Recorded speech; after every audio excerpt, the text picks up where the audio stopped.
ਇਸ ਵੇਲੇ ਸੰਗਤ ਟੀਵੀ ਤੇ reboot Punjab through value based education ਦਾ ਅੱਜ ਦਾ ਐਪੀਸੋਡ ਦੇਖ ਰਹੇ ਸਾਰੇ ਹੀ ਦਰਸ਼ਕਾਂ ਨੂੰ ਮੇਰੇ ਵੱਲੋਂ ਪਿਆਰ ਸਤਿਕਾਰ ਤੇ ਅਦਬ ਸਹਿਤ ਸਤਿ ਸ਼੍ਰੀ ਅਕਾਲ। ਮੈਂ ਹਾਂ ਤੁਹਾਡਾ ਆਪਣਾ ਪੇਸ਼ਕਾਰ ਬੱਬਲ ਮਤੌੜ।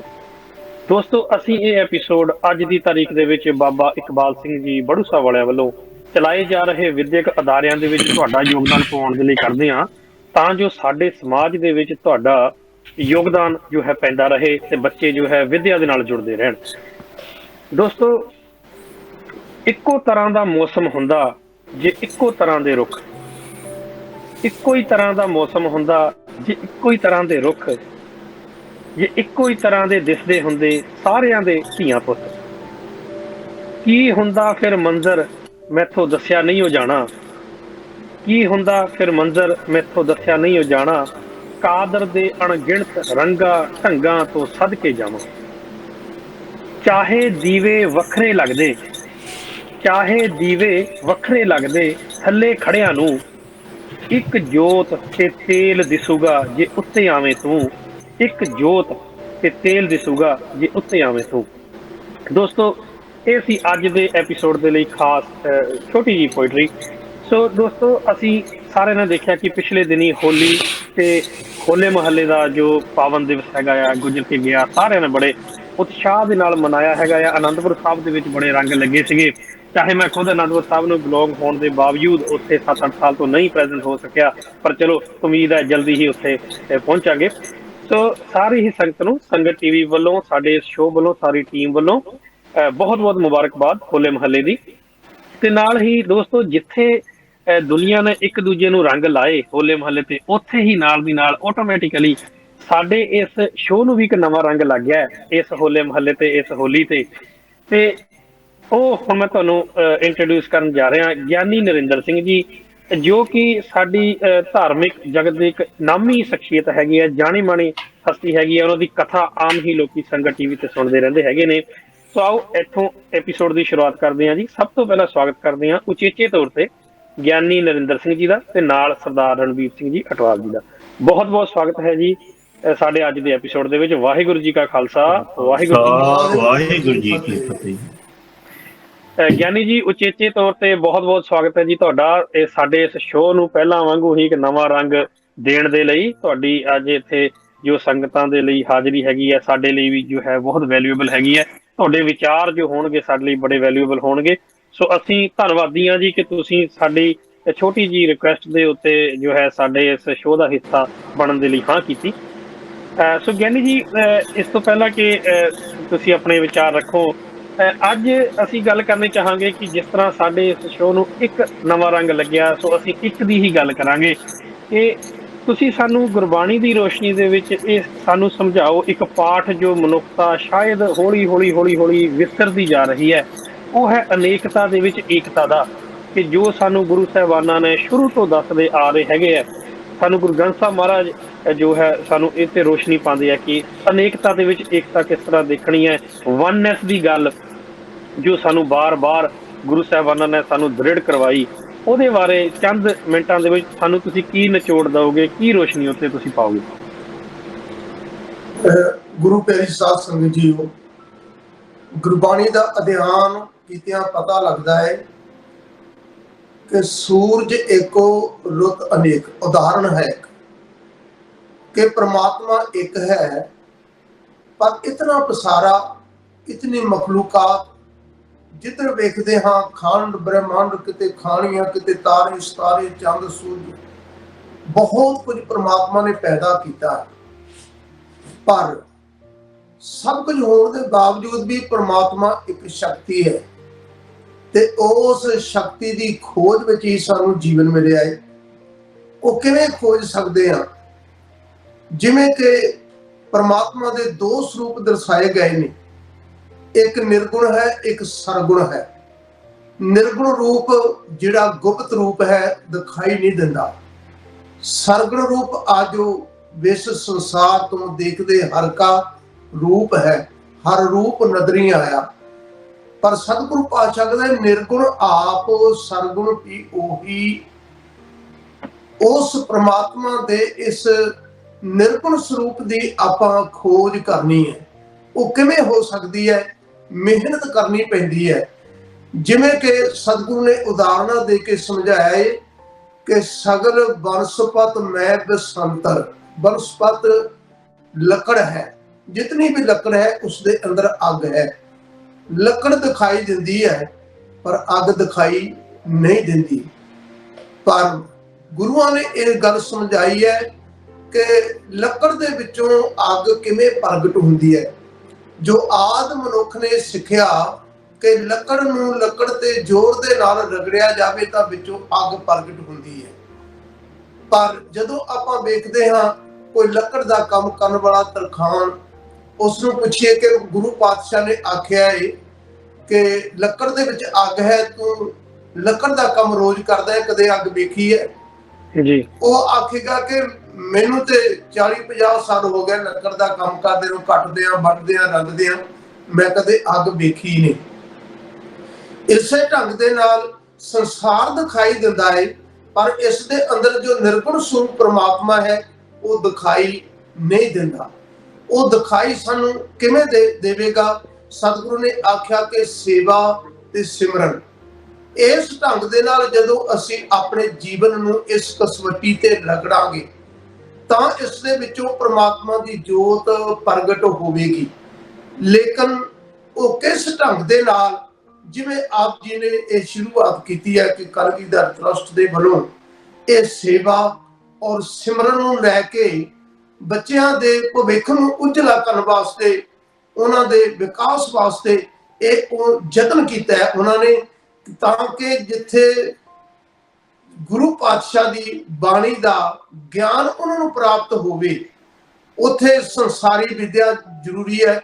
ਜੇਕਰ ਸੰਸਾਰ ਦੀ ਵਿਦਿਆ ਨੂੰ ਤੇ ਸੰਸਾਰ ਤੋਂ ਪਛੜ ਜਾਂਦੇ ਆ, ਜੇ ਗੁਰਮਤ ਵਿਦਿਆ ਨਹੀਂ ਤੇ ਅਸੀਂ ਆਤਮਿਕ ਤੌਰ ਤੇ ਪਛੜ ਜਾਂਦੇ ਆ। ਇਸੇ ਕਰਕੇ ਦੋਨਾਂ ਦਾ ਬੈਲੈਂਸ ਰੱਖਿਆ ਹੋਇਆ ਹੈ ਤੇ ਉਹ ਕਲਗੀਧਰ ਟਰਸਟ ਬੜੂ ਵਾਲਿਆਂ ਨੇ ਜੋ ਪੂਰਨ ਮਨੁੱਖ ਬਣਾਉਣ ਵਾਸਤੇ ਉਹ ਯਤਨਸ਼ੀਲ ਨੇ। ਇਸ ਕਰਕੇ ਅੱਜ ਦਾ ਜੋ ਮਨੁੱਖ ਇਹ ਗੱਲ ਸਮਝੇਗਾ ਕਿ ਐਸੇ ਬੱਚਿਆਂ ਦੇ ਭਵਿੱਖ ਵਾਸਤੇ ਸਾਨੂੰ ਯੋਗਦਾਨ ਪਾਉਣਾ ਚਾਹੀਦਾ ਹੈ। ਸਗਲ ਬਨਸਪਤ ਮੈਂ ਬਸੰਤਰ, ਸਗਲ ਦੂਤ ਮੈਂ ਘੀਆ, ਊਚ ਨੀਚ ਮੈਂ ਜੋਤ ਸਮਾਣੀ, ਘਟ ਘਟ ਮਾਧੋ ਜੀਆ। ਇੱਥੇ ਜਦੋਂ ਆਪਾਂ ਪੜ੍ਹਦੇ ਹਾਂ ਊਚ ਨੀਚ ਤੇ ਅਸੀਂ ਕਹਿੰਦੇ ਪਤਾ ਨਹੀਂ ਖਰੀ ਜਾਤਾਂ ਦੀ ਗੱਲ ਕੀਤੀ ਹੈ। ਨਹੀਂ, ਮਨੁੱਖ ਜਿਹੜੇ ਸਭ ਉੱਤਮ ਨੇ। ਨੀਚ ਕਿਹਨਾਂ ਨੂੰ ਆਖਿਆ ਗਿਆ ਹੈ? ਜਿਹੜੇ ਪਛੜੇ ਹੋਏ ਨੇ। ਉਹ ਕੌਣ ਨੇ? ਉਹ ਪਸ਼ੂ ਨੇ, ਪਕਸ਼ੀ ਨੇ। ਮਨੁੱਖ ਸਭ ਇੱਕੋ ਜਿਹੇ ਨੇ, ਇੱਕੋ ਜਿਹੇ ਗੁਰੂ ਪਾਤਸ਼ਾਹ ਨੇ ਸਭ ਨੂੰ ਗਿਆਨ ਦਿੱਤਾ ਹੈ। ਇੱਕੋ ਜਿਹੇ ਗੁਰੂ ਪਾਤਸ਼ਾਹ ਨੇ ਇਹ ਸਰੀਰ ਦੀ ਬਣਤਰ ਬਣਾਈ ਹੈ, ਇੱਕੋ ਜਿਹੇ 5 ਤੱਤ ਇਸ ਦੇ ਵਿੱਚ ਪਾਏ ਨੇ। ਪਰ ਮਨੁੱਖ ਦੀ ਸੋਚ ਵਿੱਚ ਇਤਨਾ ਫਰਕ ਪੈ ਗਿਆ। ਗੁਰੂ ਪਾਤਸ਼ਾਹ ਨੇ ਆਪਣੇ ਜੀਵਨ ਦੀਆਂ ਆਹੁਤੀਆਂ ਦੇ ਦਿੱਤੀਆਂ, ਕਿਤਨੀਆਂ ਕੁਰਬਾਨੀਆਂ ਦਿੱਤੀਆਂ, ਪਰ ਮਨੁੱਖ ਨਹੀਂ ਸਮਝਿਆ। ਗੁਰੂ ਪਾਤਸ਼ਾਹ ਨੇ ਇਹ ਈਰਖਾ ਤੇ ਨਫ਼ਰਤ ਖਤਮ ਕਰਨ ਵਾਸਤੇ ਆਪਣੇ ਜੀਵਨ ਦਾਨ ਦਿੱਤੇ ਨੇ। ਜਦੋਂ ਅਸੀਂ ਹਰ ਇੱਕ ਮਹਾਂਪੁਰਖ ਦਾ ਜੀਵਨ ਪੜ੍ਹਦੇ ਹਾਂ ਬੜੇ ਕਸ਼ਟ ਝੱਲੇ ਨੇ। ਕਾਹਦੇ ਵਾਸਤੇ? ਕਿ ਮਨੁੱਖਤਾ ਇੱਕ ਪਲੇਟਫਾਰਮ ਤੇ ਆਣ ਕੇ ਇੱਕ ਜਗ੍ਹਾ ਇਕੱਤਰ ਹੋ ਜਾਵੇ। ਖੱਤਰੀ, ਬ੍ਰਾਹਮਣ, ਸੂਦ, ਵੈਸ, ਉਪਦੇਸ਼ 4 ਵਰਨਾ ਕੋ ਸਾਂਝਾ। ਤੇ ਸਤਿਗੁਰੂ ਪਾਤਸ਼ਾਹ ਕਿਰਪਾ ਕਰਨ, ਕਲਯੁਗ ਦੇ ਅੰਦਰ ਇੱਕ ਐਸਾ ਸਤਿਗੁਰੂ ਧੰਨ ਧੰਨ ਸ੍ਰੀ ਗੁਰੂ ਗ੍ਰੰਥ ਸਾਹਿਬ ਮਹਾਰਾਜ ਹੈ ਜਿੱਥੇ ਸਾਰਿਆਂ ਨੂੰ ਇਕੱਤਰ ਕਰਕੇ ਇੱਕ ਪ੍ਰਮਾਤਮਾ ਦਾ ਗਿਆਨ ਦਿੱਤਾ ਜਾਂਦਾ ਹੈ। ਵਿਸਰ ਗਈ ਸਭ ਤਾਤ ਪਰਾਈ, ਜਬ ਤੇ ਸਾਧ ਸੰਗਤ ਮੋਹਿ ਪਾਈ, ਨਾ ਕੋ ਬੈਰੀ ਨਹੀਂ ਬਗਾਨਾ ਸਗਲ ਸੰਗ ਹਮ ਕੋ ਬਨੇ ਆਈ। ਜਿਸ ਨੇ ਇਸ ਢੰਗ ਦੇ ਨਾਲ ਸਮਝ ਲਿਆ ਕਿ ਸਾਰੇ ਪ੍ਰਮਾਤਮਾ ਦੇ ਬੱਚੇ ਆ, ਸਾਰੀ ਮਖਲੂਕਾਤ ਪ੍ਰਮਾਤਮਾ ਦੀ ਹੈ ਔਰ ਸਾਡੇ ਵਿੱਚੋਂ ਇਹ ਜੋ ਈਰਖਾ ਤੇ ਨਫ਼ਰਤ ਹੈ ਇਹ ਖਤਮ ਹੋ ਜਾਵੇ ਤੇ ਪਿੱਛੇ ਜੋ ਕੁਝ ਵੀ ਬਚਦਾ ਹੈ ਉਹ ਪ੍ਰਮਾਤਮਾ ਹੀ ਬਚਦਾ ਹੈ। ਇਸ ਕਰਕੇ ਸਾਨੂੰ ਧੰਨ ਸ੍ਰੀ ਗੁਰੂ ਗ੍ਰੰਥ ਸਾਹਿਬ ਮਹਾਰਾਜ ਦੀ ਬਾਣੀ ਨੂੰ ਪੜ੍ਹਨ ਦੇ ਨਾਲ ਵਿਚਾਰਨਾ ਜ਼ਰੂਰ ਚਾਹੀਦਾ ਹੈ। ਵਿਚਾਰ ਕੇ ਫਿਰ ਆਪਣੇ ਜੀਵਨ ਤੇ ਨਿਰੀਖਣ ਕਰਨਾ ਚਾਹੀਦਾ ਹੈ ਕਿ ਮੈਂ ਕਿੱਥੇ ਖੜਾ ਹਾਂ, ਤਾਂ ਅਸੀਂ ਧੰਨ ਸ੍ਰੀ ਗੁਰੂ ਗ੍ਰੰਥ ਸਾਹਿਬ ਮਹਾਰਾਜ ਤੋਂ ਪੂਰਾ ਲਾਹਾ ਲੈ ਸਕਾਂਗੇ ਕਿ ਪ੍ਰਮਾਤਮਾ ਇੱਕੋ ਹੀ ਹੈ। ਇਸ ਗੱਲ ਦੇ ਨਾਲ ਜਿਤਨੇ ਵੀ ਦੁਨੀਆ ਤੇ ਧਰਮ ਨੇ ਉਹ ਸਾਰੇ ਸਹਿਮਤ ਨੇ ਕਿ ਗੋਡ ਇਜ਼ ਵਨ। ਪਰ ਵਿਤਕਰੇ ਕਿਉਂ ਨੇ? ਉਹ ਜਿਹੜੇ ਪੁਜਾਰੀ ਨੇ ਉਹਨਾਂ ਨੇ ਮਨੁੱਖਾਂ ਦੇ ਅੰਦਰ ਐਸੀ ਸੋਚ ਪਾ ਦਿੱਤੀ ਕਿ ਸਾਡਾ ਹੀ ਧਰਮ ਚੰਗਾ ਹੈ, ਦੂਸਰੇ ਕਹਿੰਦੇ ਨੇ ਸਾਡਾ ਹੀ ਧਰਮ ਚੰਗਾ ਹੈ। ਗੁਰਬਾਣੀ ਕਹਿੰਦੀ ਕਿ ਸਾਰੇ ਧਰਮ ਚੰਗੇ ਨੇ ਜਿਹੜੇ ਇੱਕ ਪਰਮਾਤਮਾ ਦੀ ਆਰਾਧਨਾ ਕਰਦੇ ਨੇ, ਪੂਜਾ ਕਰਦੇ ਨੇ, ਸੇਵਾ ਕਰਦੇ ਨੇ ਤੇ ਇੱਕ ਪਰਮਾਤਮਾ ਦੀ ਭਗਤੀ ਕਰਦੇ ਨੇ। ਜੀ ਉਹ ਭਗਤੀ ਕਰਕੇ ਪਰਮਾਤਮਾ ਦਾ ਸਰੂਪ ਹੋ ਜਾਂਦੇ ਨੇ। ਜੀ ਜੀ ਜੀ ਗਿਆਨੀ ਜੀ, ਬਹੁਤ ਬਹੁਤ ਧੰਨਵਾਦ ਤੁਹਾਡਾ। ਤੁਸੀਂ ਬੜੀ ਖੂਬਸੂਰਤੀ ਨਾਲ ਕਿੰਨੀਆਂ ਹੀ ਉਦਾਹਰਨਾਂ ਤੁਸੀਂ ਦੇ ਕੇ ਸਾਨੂੰ ਦੱਸਿਆ ਹੈਗਾ ਆ, ਫਿਰ ਰਿਮਾਈਂਡ ਕਰਾਇਆ, ਕਿਉਂਕਿ ਇਹ ਐਗਜ਼ਾਮਪਲਸ ਜਿਹੜੀਆਂ ਤੁਸੀਂ ਐਕਸਟਰੈਕਟ ਕਰਕੇ ਜਿਹੜੀਆਂ ਦੱਸਣੀਆਂ, ਇਹ ਹਰੇਕ ਬੰਦੇ ਦੇ ਦਿਮਾਗ 'ਚ ਨਹੀਂ ਹੋ ਸਕਦੀਆਂ।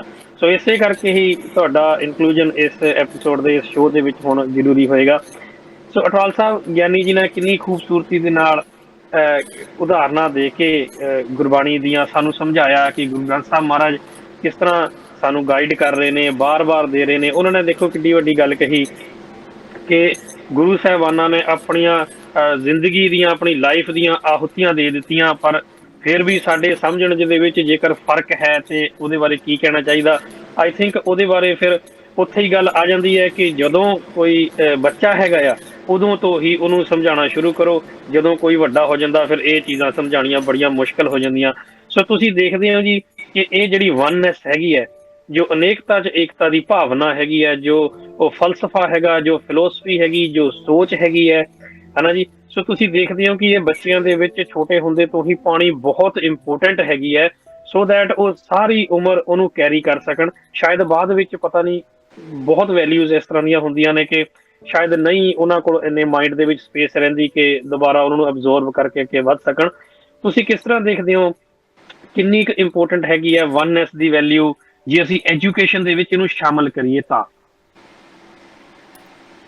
ਥੈਂਕ ਯੂ ਬੱਬਲ ਸਾਹਿਬ।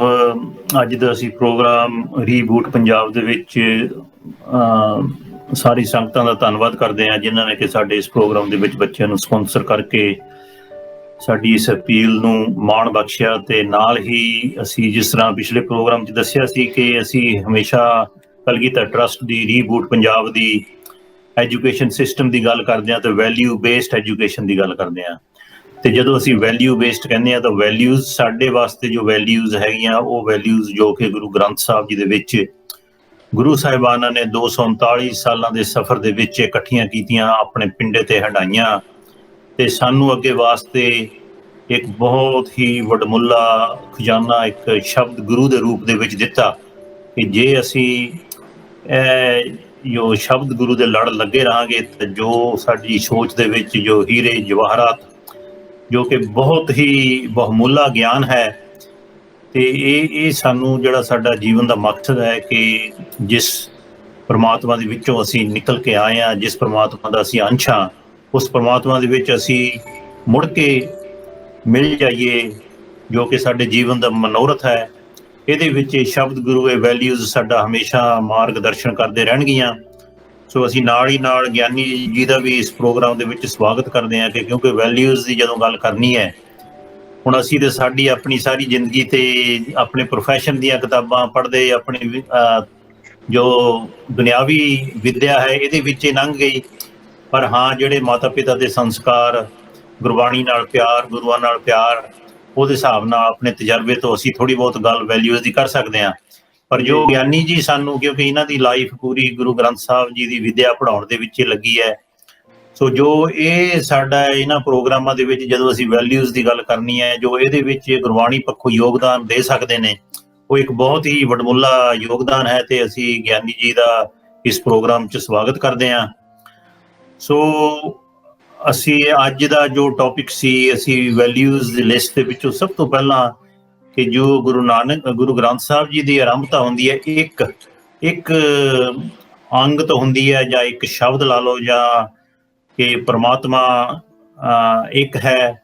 ਇਹ ਜਿਹੜਾ ਮੈਸੇਜ ਹੈ, ਇਹ ਬਹੁਤ ਹੀ ਇੱਕ ਵੱਡਾ ਮੈਸੇਜ ਹੈ ਕਿ ਜੋ ਸਭ ਤੋਂ ਪਹਿਲਾ ਅੰਕ ਹੈ, ਪਹਿਲਾ ਸ਼ਬਦ ਗੁਰੂ ਗ੍ਰੰਥ ਸਾਹਿਬ ਜੀ ਇੱਕ ਨਾਲ ਸ਼ੁਰੂ ਹੁੰਦਾ ਹੈ।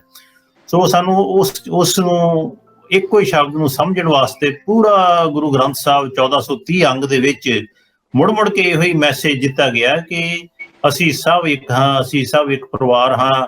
ਮੈਸੇਜ ਆਫ ਵਨਨੈਸ, ਇੱਕ ਪਿਤਾ ਇੱਕ ਸਕੇ ਹਮ ਬਾਰਿਕ, ਤੂੰ ਮੇਰਾ ਗੁਰਹਾਈ, ਇੱਕੋ ਹੈ ਭਾਈ ਇੱਕੋ ਹੈ, ਸਾਹਿਬ ਮੇਰਾ ਇੱਕੋ ਹੈ, ਇੱਕ ਨਹੀਂ। ਇਸ ਤਰ੍ਹਾਂ ਦੀਆਂ ਕਿੰਨੀਆਂ ਹੀ ਉਦਾਹਰਣਾਂ ਨੇ ਗੁਰੂ ਗ੍ਰੰਥ ਸਾਹਿਬ ਦੇ, ਜੋ ਕਿ ਇਸ਼ਾਰਾ ਹਮੇਸ਼ਾ ਇਸ ਪਾਸੇ ਕਰਦੀਆਂ ਨੇ ਕਿ ਜਿਹੜਾ ਇਹ ਮੈਸੇਜ ਆਫ ਵਨਨੈਸ ਹੈ, ਜਦੋਂ ਅਸੀਂ ਕਹਿੰਦੇ ਹਾਂ ਕਿ ਪ੍ਰਮਾਤਮਾ ਸਰਵ ਸ਼ਕਤੀਮਾਨ ਹੈ, ਸੋ ਸਰਵ ਸ਼ਕਤੀਮਾਨ ਬਾਈ ਡੈਫੀਨੇਸ਼ਨ ਦੋ ਨਹੀਂ ਹੋ ਸਕਦੇ, ਉਹ ਇੱਕੋ ਹੀ ਹੈ।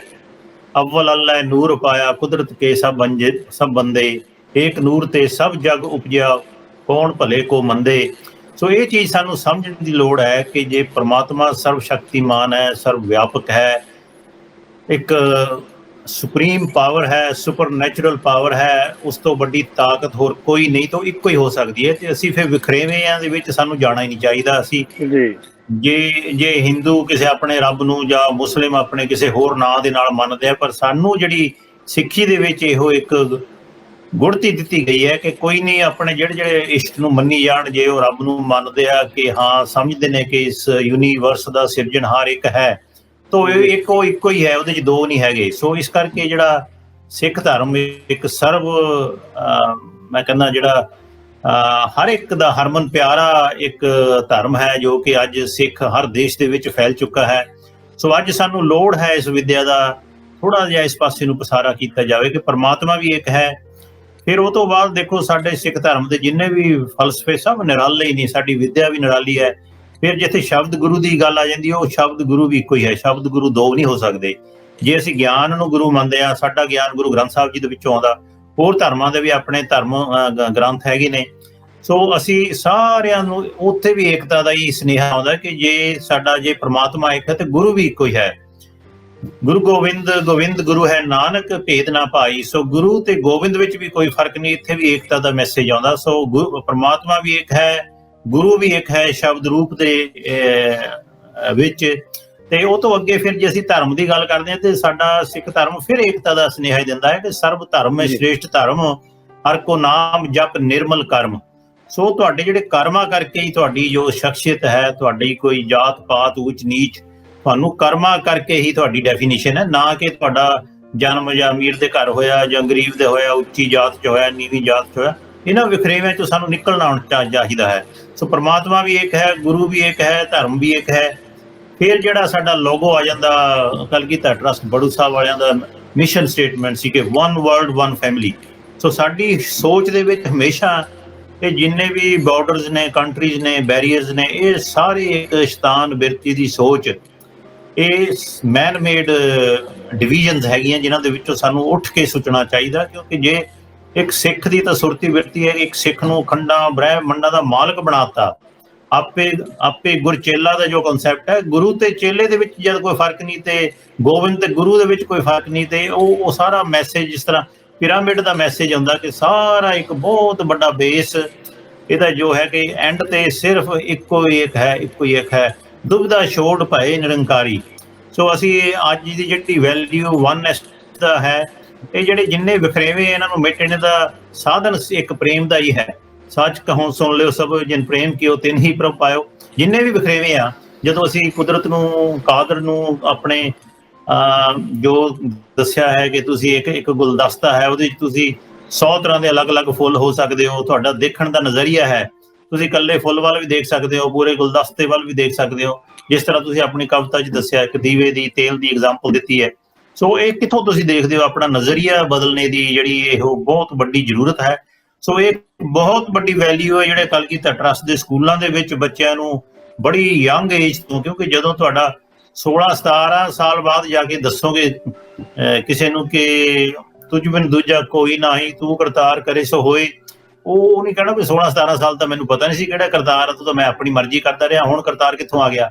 ਸੋ ਇਹ ਗੱਲਾਂ ਸਾਨੂੰ ਬਹੁਤ ਇਹਨਾਂ ਦੇ ਉੱਤੇ ਜ਼ੋਰ ਦੇਣਾ ਚਾਹੀਦਾ ਕਿ ਜੋ ਇਹ ਵਿਦਿਆ ਹੈ, ਜੋ ਸਪਿਰਿਚੁਅਲ ਐਜੂਕੇਸ਼ਨ ਹੈ, ਧਾਰਮਿਕ ਐਜੂਕੇਸ਼ਨ ਹੈ, ਅਸੀਂ ਇਹਨੂੰ ਬਹੁਤ ਇਗਨੋਰ ਕੀਤਾ। ਅਸੀਂ ਸਾਇੰਟੀਫਿਕ ਜਿਹੜੀ ਦੁਨਿਆਵੀ ਵਿਦਿਆ ਹੈ ਉਹਦੇ ਤੇ ਬਹੁਤ ਜ਼ਿਆਦਾ ਜ਼ੋਰ ਦਿੱਤਾ, ਕਿਉਂਕਿ ਉੱਥੋਂ ਸਾਨੂੰ ਜਿਸ ਤਰ੍ਹਾਂ ਗਿਆਨੀ ਜੀ ਨੇ ਦੱਸਿਆ ਕਿ ਨਿਰਗੁਣ ਸਰਗੁਣ ਸਰੂਪ ਜਿਹੜਾ ਤਾਂ ਸਾਨੂੰ ਦਿਸਦੀ ਹੈ ਮਾਇਆ ਦੇ ਰੂਪ ਦੇ ਵਿੱਚ, ਉਹਨੂੰ ਅਸੀਂ ਇੱਕਦਮ ਉਹਦੀ ਪਕੜ 'ਚ ਆ ਜਾਂਦੇ ਹਾਂ। ਜਿਹੜਾ ਸਾਨੂੰ ਨਹੀਂ ਦਿਸਦਾ ਉਹਦੇ ਵਾਸਤੇ ਅਸੀਂ ਕੋਈ ਧਿਆਨ ਨਹੀਂ ਦਿੰਦੇ, ਅਸੀਂ ਉਹਨੂੰ ਬਹੁਤ ਨਿਗਲੈਕਟ ਕੀਤਾ। ਤੇ ਅੱਜ ਸਾਡੀ ਜੋ ਪੂਰੀ ਦੁਨੀਆ ਦੀ ਹਾਲਾਤ ਹੈ, ਅਸੀਂ ਹੁਣ ਇਸ ਤਰ੍ਹਾਂ ਦੀ ਸਿਚੁਏਸ਼ਨ ਬਣੀ ਹੋਈ ਹੈ ਕਿ ਥਰਡ ਵਰਲਡ ਸਿਚੁਏਸ਼ਨ ਆ। ਕੋਵਿਡ-19 ਦੇ ਦੇਖ ਲਓ ਕਿ ਦੁਨੀਆ ਦੇ ਵਿੱਚ ਇਸ ਤਰ੍ਹਾਂ ਦੀ ਮਹਾਮਾਰੀ, ਆਪਸੀ ਜੋ ਪ੍ਰੇਮ ਪਿਆਰ ਹੈ, ਜੋ ਇੱਕ ਸੰਗਤ ਰੂਪ ਦੇ ਵਿੱਚ ਜੋ ਸਾਡਾ ਇੱਕ ਸਮਾਜ ਦੀ ਬਣਤਰ ਹੋਣੀ ਚਾਹੀਦੀ ਸੀ, ਜੋ ਗੁਰੂ ਸਾਹਿਬਾਨਾਂ ਨੇ ਸਾਡੇ ਵਾਸਤੇ ਇੱਕ ਸੁਪਨਾ ਦੇਖਿਆ ਸੀ ਜਾਂ ਸਾਨੂੰ ਰਾਹ ਦਿਖਾਇਆ ਸੀ, ਅਸੀਂ ਉਹ ਤੋਂ ਕੋਹਾਂ ਦੂਰ ਆ। ਸੋ ਗਿਆਨੀ ਜੀ ਦਾ ਬਹੁਤ ਧੰਨਵਾਦ। ਅਸੀਂ ਆਸ ਕਰਦੇ ਹਾਂ ਕਿ ਫਿਊਚਰ ਦੇ ਵਿੱਚ ਸਾਡੇ ਨਾਲ ਹਰ ਪ੍ਰੋਗਰਾਮ ਵਿੱਚ ਜਿਹੜੀ ਵੀ ਵੈਲਿਊਜ਼ ਅਸੀਂ 1 ਬਾਈ 1 ਗੁਰੂ ਗ੍ਰੰਥ ਸਾਹਿਬ ਦੀ ਵੈਲਿਊ ਦੇ ਉੱਤੇ ਕੋਈ ਨਾ ਕੋਈ ਹਰ ਇੱਕ ਪ੍ਰੋਗਰਾਮ ਦੇ ਵਿੱਚ, ਜਿਸ ਤਰ੍ਹਾਂ ਅੱਜ ਅਸੀਂ ਵਨਨੈਸ ਦੀ ਗੱਲ ਕਰ ਰਹੇ ਹਾਂ, ਬਹੁਤ ਹੀ ਵੱਡੀ ਵੈਲਿਊ ਹੈ ਤੇ ਇਹਦੇ ਵਿੱਚ ਆ ਜੀਵਨ ਵੀ ਲੱਗ ਸਕਦਾ ਹੈ, 84 ਲੱਖ ਜੂਨਾਂ ਵੀ ਲੱਗ ਸਕਦੀਆਂ ਤੇ ਇਸ ਵੈਲਿਊ ਨੂੰ ਸਮਝਣ ਲਈ। ਕਿ ਦੁਬਿਧਾ ਨਹੀਂ, ਮਨ 'ਚ ਦੁਬਿਧਾ ਜਦੋਂ ਆ ਗਈ ਉਸੇ ਵੇਲੇ ਹਉਮੈ ਆ ਗਈ, ਹਉਮੈ ਆ ਗਈ, ਹੰਕਾਰ ਆ ਗਿਆ, ਤੇ ਜਿੰਨਾ ਹੰਕਾਰ ਹਉਮੈ ਆਈ ਜਾਏਗੀ ਉਨਾ ਹੀ ਅਸੀਂ ਪਰਮਾਤਮਾ ਤੋਂ ਦੂਰ ਹੋਈ ਜਾਣਾ। ਤੇ ਉਹ ਦੂਰੀ ਜਿਹੜੀ ਹੈ ਉਹ ਸਾਡੀ ਜ਼ਿੰਦਗੀ ਦੇ ਵਿੱਚੋਂ ਖੁਸ਼ੀਆਂ ਇੱਕ ਇੱਕ ਕਰਕੇ ਖਤਮ ਕਰਦੀ ਜਾਏਗੀ। ਪਰਮਾਤਮਾ ਦੇ ਨਾਲ ਨੇੜਤਾ ਹੀ ਖੁਸ਼ੀ ਦਾ ਸਭ ਤੋਂ ਵੱਡਾ ਸੋਮਾ ਹੈ, ਕਿਉਂਕਿ ਪਰਮਾਤਮਾ ਨਿਰਵੈਰ ਹੈ। ਪਰਮਾਤਮਾ ਕਿਸੇ ਨਾਲ ਵੱਖ-ਵੱਖ ਨਹੀਂ ਕਰਦਾ। ਜੇ ਪਰਮਾਤਮਾ ਨੇ ਕਿਸੇ ਨੂੰ ਇੱਕ ਗਰੀਬ ਕੁੱਲੀ ਦੇ ਵਿੱਚ ਪੈਦਾ ਕੀਤਾ, ਇੱਕ ਨੂੰ ਕਿਸੇ ਅਮੀਰ ਮਹਿਲ ਦੇ ਵਿੱਚ ਪੈਦਾ ਕੀਤਾ, ਪਰ ਪਰਮਾਤਮਾ ਨੇ ਨਾ ਤਾਂ ਕੁਦਰਤ ਇਸ ਤਰ੍ਹਾਂ ਦਾ, ਕੁਦਰਤ ਤੇ ਵਿਦਿਆ ਤੇ ਵੈਲਿਊਜ਼ ਦੇ ਇਸ ਤਰ੍ਹਾਂ ਦਾ ਇੱਕ ਰਚਨਾ ਰਚੀ ਹੈ ਕਿ ਦੋਨਾਂ ਵਾਸਤੇ ਇੱਕੋ ਜਿਹਾ ਮੌਕਾ ਹੈ। ਆ ਜਿਹੜਾ ਜੀਵਨ ਹੈ ਦੋਨਾਂ ਵਾਸਤੇ, ਅਮੀਰ ਤੇ ਗਰੀਬ ਵਾਸਤੇ, ਉੱਚੀ ਜਾਤੀ ਦਾ ਨੀਵੀਂ ਜਾਤੀ, ਸਾਰਿਆਂ ਵਾਸਤੇ ਇੱਕੋ ਜਿਹਾ ਮੌਕਾ ਹੈ ਪਰਮਾਤਮਾ ਨੂੰ ਪਾਉਣ ਦਾ। ਪਰਮਾਤਮਾ ਨੇ ਕੋਈ ਵਿਖਰੇਵਾ ਨਹੀਂ ਕੀਤਾ। ਇਹ ਸਿਰਫ ਸਾਡੀ ਸੋਚ ਜਿਹੜੀ ਹੈ ਨਾ, ਉਹ ਸੋਚ ਸਿਰਫ ਜਿਹੜੀ ਸਹੀ ਵਿਦਿਆ ਹੈ ਉਹਦੇ ਨਾਲ ਹੀ ਬਦਲ ਸਕਦੀ ਹੈ।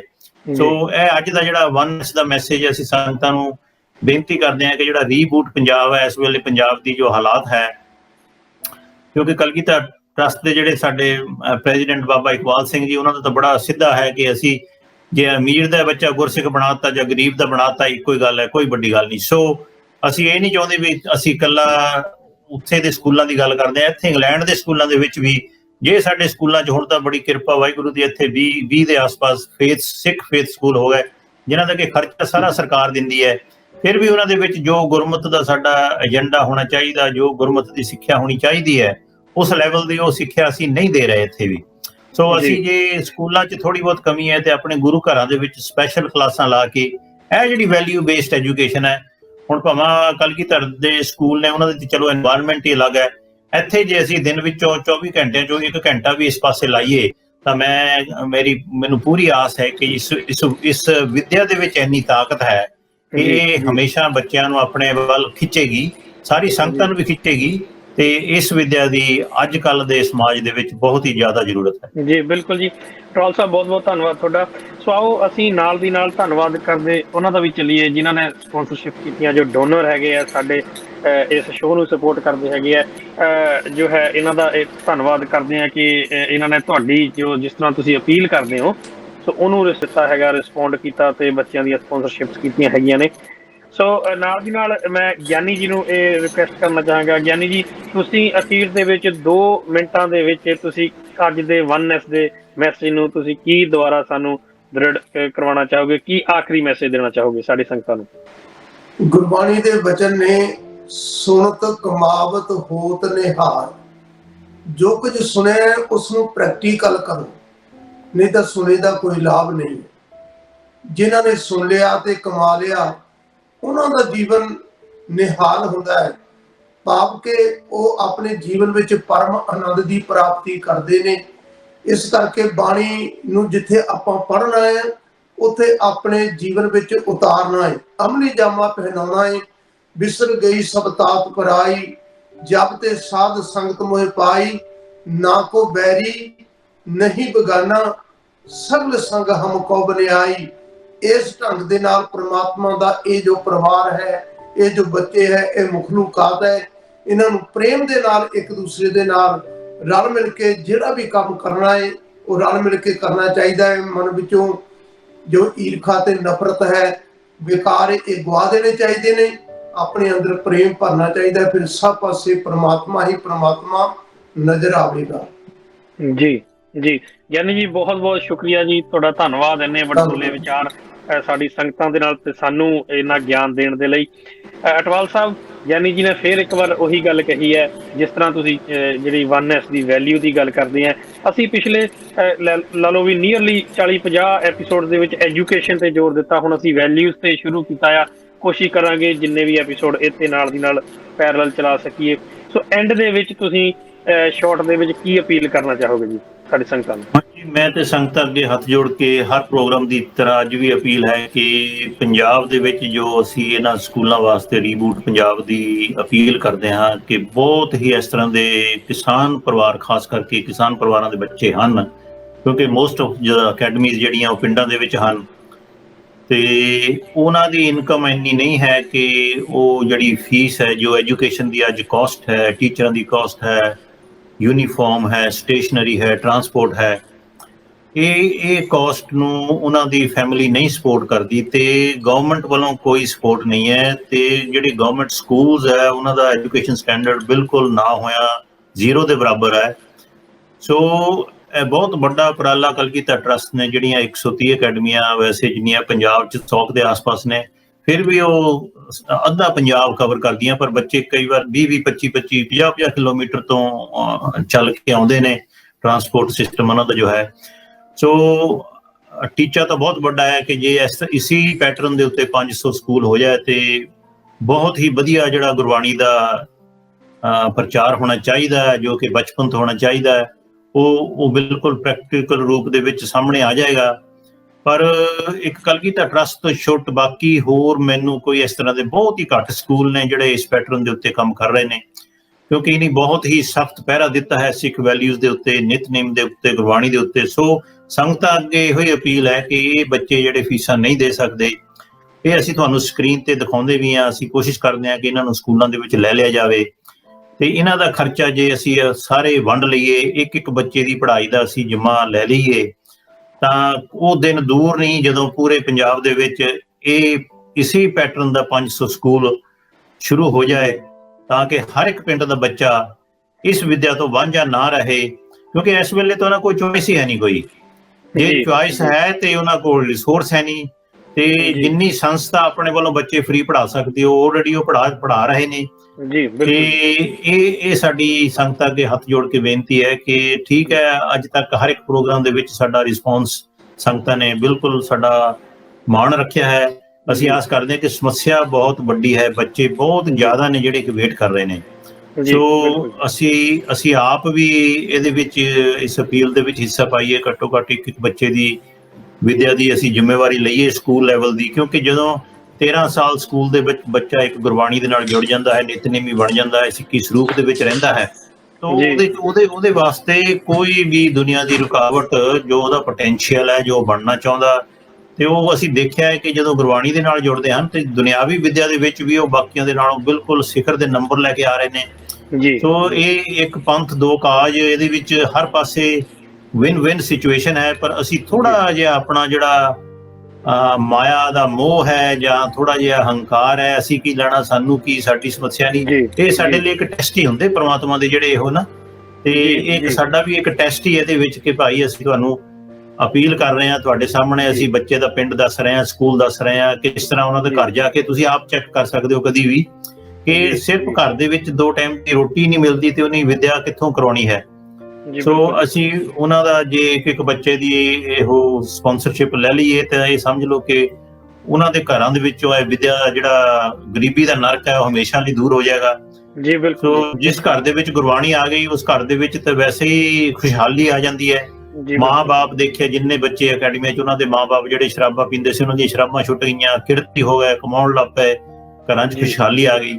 ਸੋ ਇੱਕ ਬਹੁਤ ਵੱਡਾ ਪੁੰਨ ਹੈ। ਸੋ ਇਸ ਪਾਸੇ ਸੰਗਤਾਂ ਨੂੰ ਹੱਥ ਜੋੜ ਕੇ ਫਿਰ ਬੇਨਤੀ ਹੈ ਕਿ ਜ਼ਰੂਰ ਇਸ ਪਾਸੇ ਸੋਚੋ ਤੇ ਇਹੋ ਹੀ ਪ੍ਰਚਾਰ ਘਰ ਘਰ ਆਪਣੇ ਰਿਸ਼ਤੇਦਾਰਾਂ ਦੇ ਵਿੱਚ, ਹੋਰ ਇੰਡੀਆ ਦੇ ਵਿੱਚ, ਬਾਹਰ ਕਿਤੇ ਵੀ ਕਰ ਸਕਦੇ ਹੋ। ਆਪ ਕਰੋ ਤੇ ਦੂਸਰਿਆਂ ਨੂੰ ਵੀ ਪ੍ਰੇਰਿਤ ਕਰੋ ਕਿ ਇੱਕ ਬੱਚੇ ਦੀ ਸਪਾਂਸਰਸ਼ਿਪ ਜ਼ਰੂਰ। ਬਿਲਕੁਲ ਜੀ। ਅਟਵਾਲ ਸਾਹਿਬ ਜੀ ਬਹੁਤ ਬਹੁਤ ਧੰਨਵਾਦ। ਤੁਸੀਂ ਡਿਟੇਲ ਦੇ ਵਿੱਚ ਫਿਰ ਜੋ ਕਹਿ ਲਓ ਕੁਝ ਇਹਦੇ ਵਿੱਚ ਸਮੁੰਦਰ ਬੰਦ ਕਰਨ ਵਾਲੀ ਗੱਲ ਹੁੰਦੀ ਹੈ, ਪਰ ਤੁਹਾਨੂੰ ਪਤਾ ਹੀ ਹੈ ਸਮੇਂ ਦੀ ਥੋੜੀ ਜਿਹੀ ਲਿਮਿਟੇਸ਼ਨ ਹੁੰਦੀ ਹੈ। ਸੋ ਦੋਸਤੋ, ਇਹ ਸੀ ਸਾਡਾ ਅੱਜ ਦਾ ਐਪੀਸੋਡ। ਸੋ ਸਾਨੂੰ ਜ਼ਰੂਰ ਦੱਸਿਓ ਤੁਹਾਨੂੰ ਅੱਜ ਦਾ ਐਪੀਸੋਡ ਕਿਸ ਤਰ੍ਹਾਂ ਲੱਗਿਆ।